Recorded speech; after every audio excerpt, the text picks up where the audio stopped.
I'm leaving a lot of money, on the table, and to be a profitable builder and build, for great clients and all those things, it's a challenge. And to see, very successful builders that are here out there presenting, showing that it's still a challenge for them.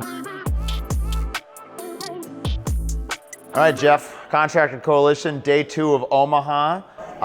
What brought you out to the Contractor Coalition?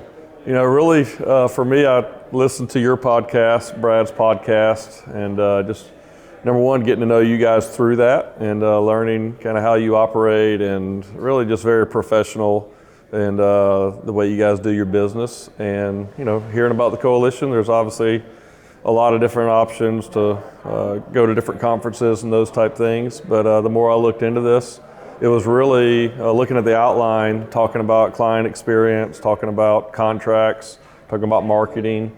It was really very specific things that I really wanted to learn and grow more from. Yeah.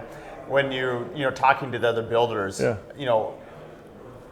What kind of conversations are you having in between the meetings yeah. and, at night and kind of the downtime? It seems like those are really meaningful, in-depth conversations. Yeah, well, actually on, one of the marketing for the Contractors Coalition, from last year I heard, one of the builders talk about he got, more than his money's worth, on the first day. And the funny thing for me, flying out of Atlanta, I was on the plane with Brad from Bradford Construction, literally sitting right next to him. And so for 2.5 hours, we were talking, and I literally laughed. I was like, I feel like I already got my money's worth from another builder coming out to the coalition. You haven't even got here. Before I even got here. But yeah, that's probably one thing that I didn't even think about as much, but the relationships with the other builders, because also it's a very unique group of builders that are wanting to kind of take it to the next level. And, because I think when you have a great culture within what you're doing, you attract a lot of people that are looking for those same things.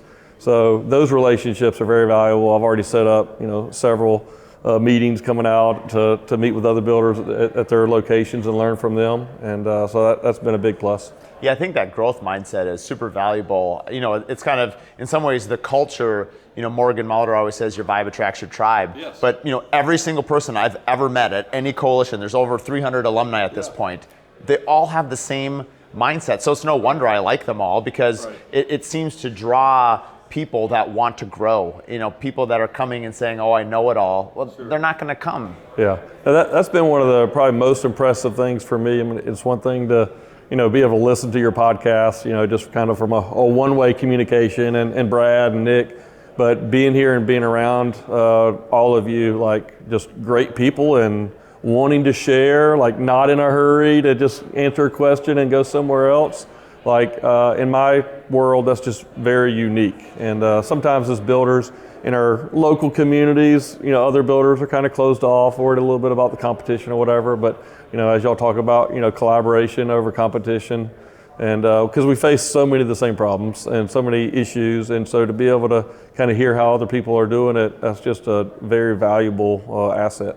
What is something that you've heard that you want to apply to your business even as early as next week when you're back? Yeah, oh man, there's a lot of things. I've taken about 12 pages of notes, so I feel bad for my team. You get to pick one. Yeah, your team is going to implode if you give them 12 pages of notes. I gotta kind of pick the right one. I think overall the biggest thing for me is looking at the pricing, right, and figuring out how you're pricing. I mean, I know after kind of learning, we went through that today, that I'm leaving a lot of money, on the table, and to be a profitable builder and build, for great clients and all those things, it's a challenge. And to see, very successful builders that are here out there presenting, showing that it's still a challenge for them. But I think for me, that's one of the biggest things that I've taken away, is really to go back and kind of look at that process of how we're putting together our contracts.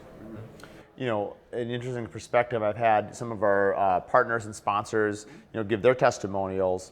As an attendee, what are you seeing about the people that are supporting this? Have you interacted with some of the sponsors, and what's kind of your feedback for those that do sponsor and those that might be considering sponsoring? Oh, absolutely. That's also a huge part. I mean, sometimes you may go to an event where there's a sponsor, they get up, talk for 5 minutes and they leave, but with the coalition being over several days, and we're not just together during meetings, but we're at dinner and breakfast and all these things. I mean, point being, my very first night before the coalition ever started, I met Mike Weaver from Emser, and literally already had that connection right there. And at the end of the day, it's about relationships and people. And again, kind of like you're talking about, the vibe attracts the tribe. It's the same thing that the sponsors that are coming here, they're wanting to work with like builders of the coalition. So that's been really big, and I've already got several calls set up with them next week whenever we get back. Probably the most important question I'll ask you today is if you had to choose one podcast to listen to for the next year, is it Brad's podcast or The Curious Builder? Oh man, you are on it right there. I'm going to go Curious Builder. Yes! There we go. That's exactly right. Man, yeah. I got a hat and a shirt and a water bottle coming your way. You have answered correctly. All right. Well, no, I love it. I mean, being in Clemson, South Carolina, and get up every morning at 6 a.m. and go out and exercise, to be able to get on there and listen. I mean, it's just very valuable information, and especially someone that's wanting to always learn and get better and improve. So I appreciate that. Appreciate the community. We have an awesome community, and what's really fun now for you is now access to the entire alumni, as well as everyone. It ends up being this relationship that keeps on fostering and you get as much as you put into it, and it just keeps growing. And so the future's bright, and I'm excited to see where you go with it. Yeah, well, I'm excited as well. Thank you. Thanks, Jeff. Appreciate it. If you're interested in attending the Contractor Coalition in the future, please head to contractorcoalitionsummit.com or follow us on Instagram to find out more.